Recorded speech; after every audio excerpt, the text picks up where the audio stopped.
Okay, that pops in. Oh, personally, I wanted an iPad, but I didn't want to pay iPad prices. So here we are, shall we? And I wanted the new iPad. I wanted the Apple Pencil and the iPad. I see a bunch of like, you know, the digital artists on social media are, you know, posting their cool digital art, and they're doing it from an iPad. I'm like, man, they're making really good looking stuff from these tablet styluses. And I'm like, well, I want one. I want an iPad. And then I looked up the prices of the newest iPad and was like, okay, what are the alternatives here? Oh, that's really cool. It has this one flat edge right here. I just randomly put the top back on it and it lines up perfectly with that flat edge. The rest of it's round, but it has that one flat edge, I guess. So the magnetic part is flat to the side, and also so it doesn't roll around. I don't see that being like uncomfortable or anything. I'm not like a big stylus person. I mean, I have a stylus for my other drawing tablet. This is an old bamboo tablet that I've had forever that I used to do some digital art on. See how dusty it is? I'm like wiping the dust off. Been used as a coaster at some point. But yeah, I used to do a little bit of digital art with this thing, and this is the stylus that comes with it, just to compare. Let's open up the case. I'll do the tablet last. Let's do the accessories. So I opted for the the most expensive version because, like I said, I was debating on getting an iPad. So I was like, I had iPad pricing on the brain, and I was like, man, I just can't justify it, you know? So I've got iPad pricing on the brain, and then when I go over to check this out, I'm like, wait a minute. This is the price for like the tablet? What's the price with the case? Okay, well, what's the price with the pen? All right, well, what's the price with the no lock screen ads? So the fact that they give you the option of just, hey, I'll just pay the extra, you know what I mean? Just I'll give you an extra $20, get rid of the ad, you know, junk, and, you know, we'll call it even. I'll pay full price, basically.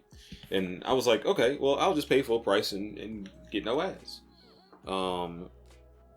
So the case is pretty straightforward. It's kind of interesting because it's two parts. So this goes on the back of the tablet, and then it kind of acts as its kickstand, and then the bottom of the tablet locks into the keyboard. So it's kind of a two-way system here, and then that closes and that closes. So it closes in a nice little, you know, portfolio, just like the traditional Fire tablet cases do. So I'm coming from a real noob standpoint with this.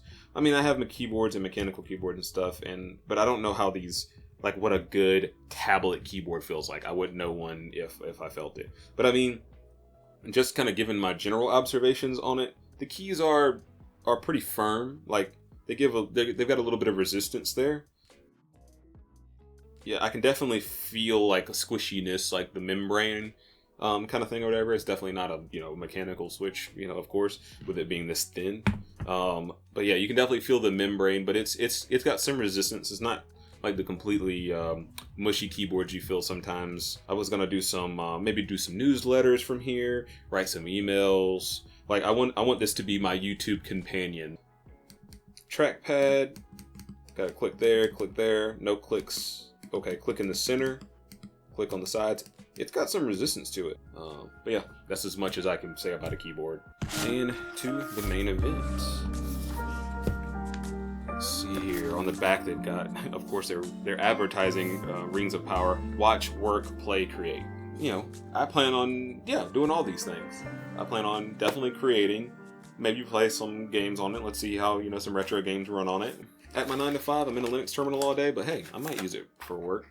There might be some applications I can use it there. At least my Evernote, like you know, taking notes and stuff for meetings and whatnot. I use Evernote.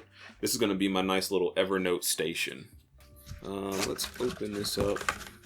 This is our cable. Yeah, USB-C to USB-A.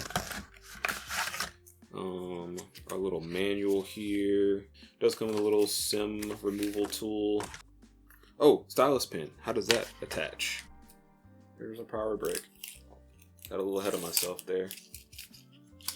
The classic generic Amazon 9-watt power supply. USB-A. This is our... Okay, no screen protector or anything on it out the box. Just this paper around it. But let's see how it joins to the keyboard. Okay, That pops in.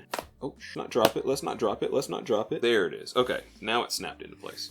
So that is the back. It really has a strong magnet. Let's see how easy it is to lock in. Oh, that was really powerful. Let's try that one more time. So this will be the ideal way you're going to use it. You'll have the back kind of propped open like that. And then you'll just come over and boom. Welcome to your new Fire tablet. Apps, games, books, and videos are just a tap away. You can download your search your tablet or the web using the search bar. You can search the web on this thing. Alright, so while that's updating, let's check out our pin. So pin, no worky there. Ooh, worky there. Let's try. Okay, top. Check the footwork in the frame. We got the socks, we got the stocks. $9.99 a month and the socks come off. Wait, while we update and gather more information that we can sell. Consume, consume, consume, consume. Kindle Unlimited, consume, no thanks. Sign up for this app you've never heard of. Consume, hacking app, Jellyfin. I am curious to see what this thing is lighting up, even though I got the no ad on lock screen version. I am very curious to see how much information this thing is sending and receiving from AWS and what will happen if I interfere with that a little bit, maybe, you know what I mean? Yeah, I didn't have a ton of crazy expectations considering this is supposed to be a budget alternative to the iPad. And keep in mind, I've only had this for a few hours. I literally just unboxed it a few hours ago on my lunch break. The Stylus so far, I've got no complaints with the Stylus. It seems to work very good. And the feedback is really great. The Sketchbook app has a mode where you can put it into stylus mode, so your hand doesn't get in the way, and you can, it only will detect the tip of the stylus, which is really good. So I was able to get like really good angles drawing it, and able to get like, really good detail with it. I was actually very pleasantly surprised with how little I was expecting like some lag with the stylus, it not quite picking up my my interactions with it as far as like pressure and letting go, and it performed great. Like I've got no complaints with it, but like I said, I don't have much to compare it to. I don't know how much better the Apple Stylus is. Maybe it does some really cool things that I'm not aware of, but this gets the job done, I would say. So second thing I did was I installed a Dreamcast emulator and got Marvel vs. Capcom 2 running on here. As I expected, it crushes it, runs it like a dream, full frame, no drops, no lag. I've got, no complaints there, but, like I said, give me some recommendations, some things I'll try out as far as games you want me to try. Maybe we can put this thing through its paces, get some FPS benchmark knowledge from it, and see what it can really do in a full review.